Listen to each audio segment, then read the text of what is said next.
Hi everyone, thanks for stopping by the channel. This is how the Washington Spirit can win the 2025 playoffs, sort of part two. I'm going to do a shorter version here and update it from a video that I did about 8 weeks ago. That was much longer, but also it lost traction when I had to move it from a different channel to this current channel you're viewing now. So my big thing about that video was I thought that the Spirit should drop into a 3-6-1 formation at that time.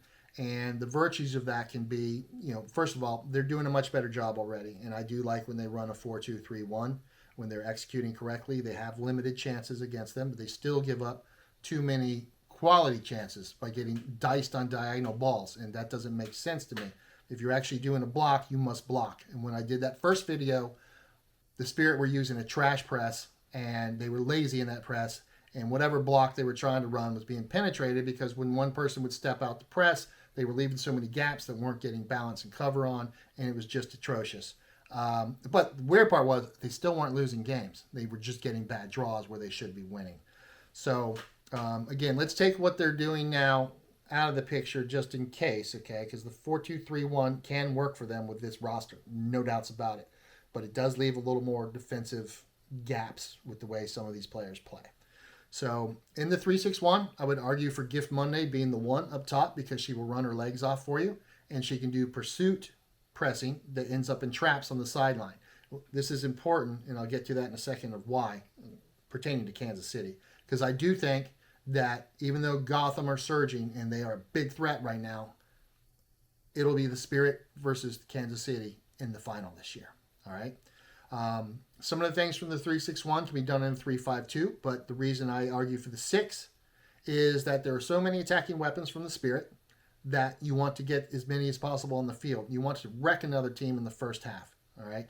Destroy them. Anyway, if you have 3 goals in the first half, you give up one in the second half, it's not going to matter. In those lapses, you have more freedom to play. So let's look at how we fit those 6. And they could be, Hirschfeld's a given, all right? You need Bethune in there, right? You need Santos in there. All right, that's 3. You got Cantori, you've got Rodman, and you can take your pick and get someone else in there. You might want to put Kawasi, or you might want to leave her off. It could be Wiesner, it could be Carl, depending on what you want to do in the back 3. In the back 3, Mickey Owen definitely has to be one of the 3. And then you have decisions to make. I do not know about Bernal's injury right now. I can't remember how long she'll be back, but you could drop either Wiesner back there, Carl back there.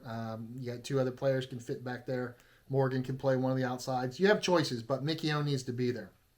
The important part for me is in the midfield, Santos sometimes turns into a floater and you disrupts balance, and that's fine because of what she can produce. As long as you have balance, it doesn't really matter if she's a little sloppy on her defensive efforts of that. Okay, this can help. And you can rotate. They literally can just rotate around. You can give Rodman rest from the wings by slotting her inside for a while. You can move Bethune more forward in the attack and have Cantori rest in the middle. You can actually switch someone up to do more pursuit and give Monday a rest as well. These are, you want 7 interchangeable players. Well, except for Hirschfeld. She needs to keep her butt in the midfield, anchoring everything. All right? So why would this disrupt Kansas City? Number one, Kansas City's outside backs are very good on the ball, and they will dribble a lot of a press. I prefer traps on players like that because they are very good at getting their head up, but they're not very good about checking back. If you get pursuit presses that end up in traps, you can force those turnovers in a spot in the middle of the field on the wings that you get forward fast. And we all know that Spirit have players that can jet forward in a heartbeat and get attacks in. We want to press Kansas City, not actually with a defensive press, but put them on their heels because you're attacking so hard. You do not cede possession to this type of team. You take possession from them and you jam it down their throats, okay? You need to rock their confidence, rock everything they're doing because that Kansas City team is playing at levels above people right now mentally because their confidence is so high.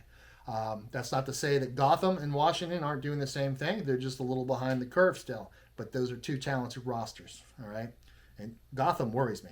They really do. They're just doing so well right now, and they're looking better and better, and they're playing angry, as I said in the previous video. So that's why I think the 3-6-1 can work for a talented team like the Spirit. You get more offensive opportunities. It covers up some of your defensive weaknesses a lot better just by, even if you're doing your press and your balance and cover, the amount of bodies can cause a clog that you disrupt offensive attacks. And again, on paper, only Kansas City and Gotham are really in their equals right now, or even betters, and possibly with Kansas City. And this would work. Now, again, 4-2-3-1 is working very well for Spirit when they use it. Um, I don't like when they actually truly play a 4-3-3. It leaves too many weaknesses against good teams. You could do it against the bottom of the division, the league, but not against the top. It's just not going to work. So let me know your thoughts about a 3-6-1 and how the Spirit have been playing, and defensively what you think, who we're going to see, really playing back there in the playoffs. 4 games to go, folks, and it's looking really good. So like and subscribe if you will. Helps out the channel a lot, and I will see you in the next video. 3-6-1 for the win. Take care.